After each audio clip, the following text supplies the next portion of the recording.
हर हर महादेव। दोस्तों आइए सुनिए फागुन मास कथा अध्याय 12।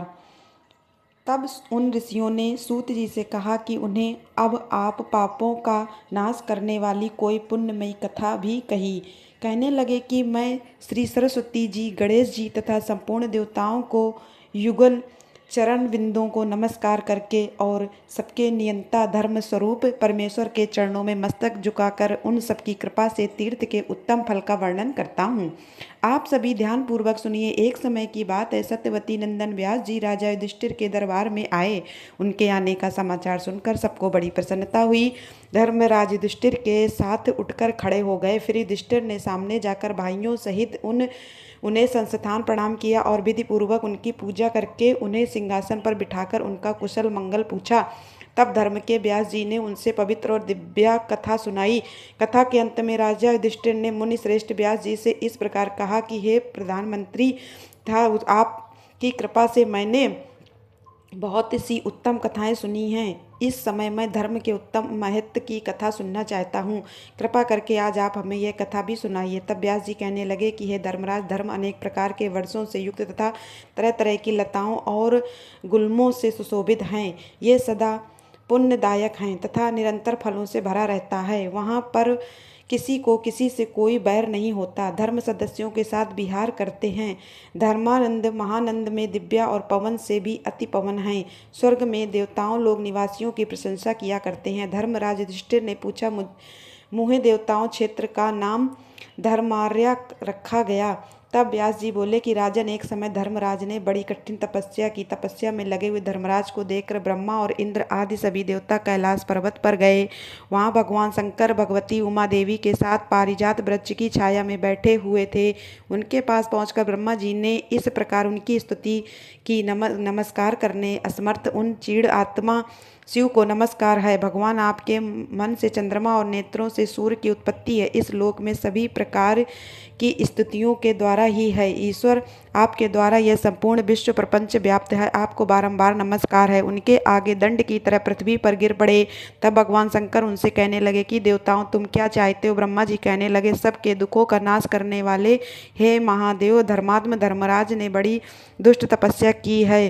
कर रहा हूँ कि तुम्हें धर्मराज से कोई देवता उठे और भगवान शिव की परिक्रमा और बारंबार नमस्कार करके अपने अपने स्थान को निर्भय होकर चले गए। परंतु देवराज इंद्र को नींद नहीं आई। उनकी सुख शांति हो गई। मैन हिमान सोचने लगे कि अरे, मेरे लिए तो यह बड़ा भारी विघ्न उपस्थित हुआ। धर्मराज ने मेरा इंद्र पद हड़प लेने के लिए यह कठिन तपस्या प्रारंभ करती है। ऐसा विचार करते हुए इंद्र ने देवताओं से कहा कि देवता को मैंने बहुत क्लेश उठाकर जिसे प्राप्त किया, उसी को धनराज यह मुझसे छीन लेना चाहते हैं। देवराज, इनकी तपस्या में विघ्न डालने के लिए वहां उर्वशी आदि अप्सराओं को भेजा जाए। उन सभी को भगवान शिव की बात पर और उनके द्वार दिए गए इंद्र का यह वचन सुनकर वर्धनी नामक अप्सरा कहने लगी कि हाय शासन, मैं देवताओं की कार्य की सिद्धि के लिए अपनी माया तथा रूप के बाल से पूरी कोशिश करूंगी। ऐसा का कर वर्धिनी उसे स्थान पर गई जहाँ धर्मराज तपस्या करते थे। वह अधिक वेष्टन और आभूषणों से विभूषित होकर अपने गालों पर होली की बिंदी और नयनों में काजल लगाकर मनोहर रूप बनाकर उनके सामने गई और सबके मैन को लुभाने वाला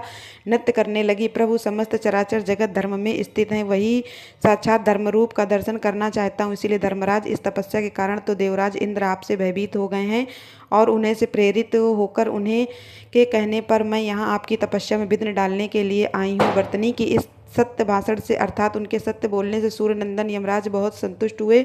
उन्होंने वर्धनी से इस प्रकार कहा कि मैं समस्त पाप कर्म दुष्ट आत्मा प्राणियों के लिए यमराज हूँ और सभी जितेंद्र मनुष्यों के लिए धर्म स्वरूप हूँ। वहीं मैं तुम्हें दुर्लभ भर देता हूँ। तुम कोई मंचित वर्माधारी में श्रेष्ठ मुझे लोगों के हित के लिए इंद्रलोक में स्थिरता पूर्वक निवास प्रदान कीजिए। यमराज कहने लगे, तथास्तु। अब तुम शीघ्रता से कोई दूसरा वर्मा क्षेत्र में इस स्थान पर मेरे नाम से एक प्रसिद्ध तीर्थ, जो सभी पापों का नाश करने वाला हूँ, उसमें किया हुआ डैन होम सब और स्वाध्याय सब कुछ अच्छे तथास्तु कहकर भगवान धर्मराज मौन हो गए।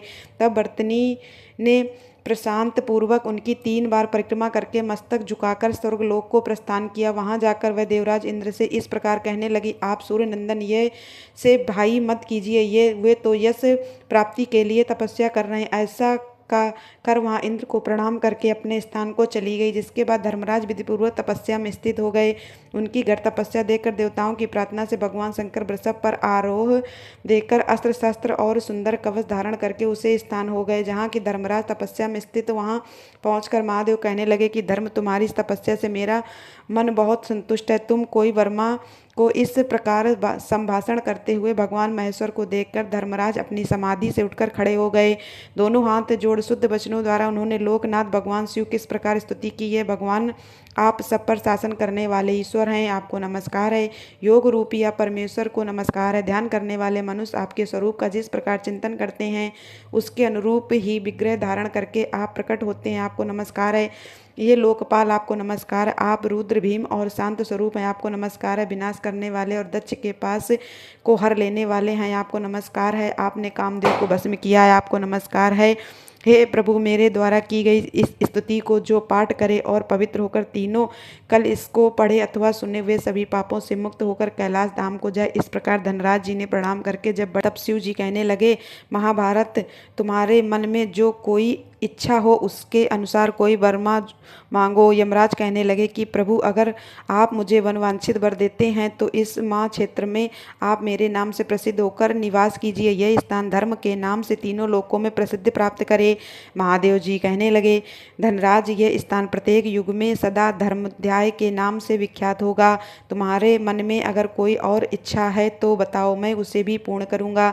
धनराज कहने लगे कि भगवान, 2 योजन विस्तार वाला यह उत्तम स्थान मेरे नाम से प्रसिद्ध तीर्थ और यह मस्त देहधारियों के लिए पवित्र और सनातन मोक्ष स्थान को महादेव जी बोले एवं मस्तु एवं अंश से स्थिर में मेरी भी स्थिति होगी। तुम्हारे इस निर्मल स्थान को मैं कभी नहीं छोड़ूंगा। यहाँ मेरे नाम से विश्वेश्वर नामक महालिंग प्रकट होगा। ऐसा कहकर महादेव जी प्रकट हुआ। धर्म के द्वारा स्थापित किया हुआ वह लिंग धर्मेश्वर के नाम से प्रसिद्ध हुआ। उसका स्मरण और पूजन करने से मनुष्य सभी पापों से मुक्त हो जाता है। धर्मराज ने वहीं पर एक धर्म वापी का निर्माण किया जो बड़ी मनोरम है।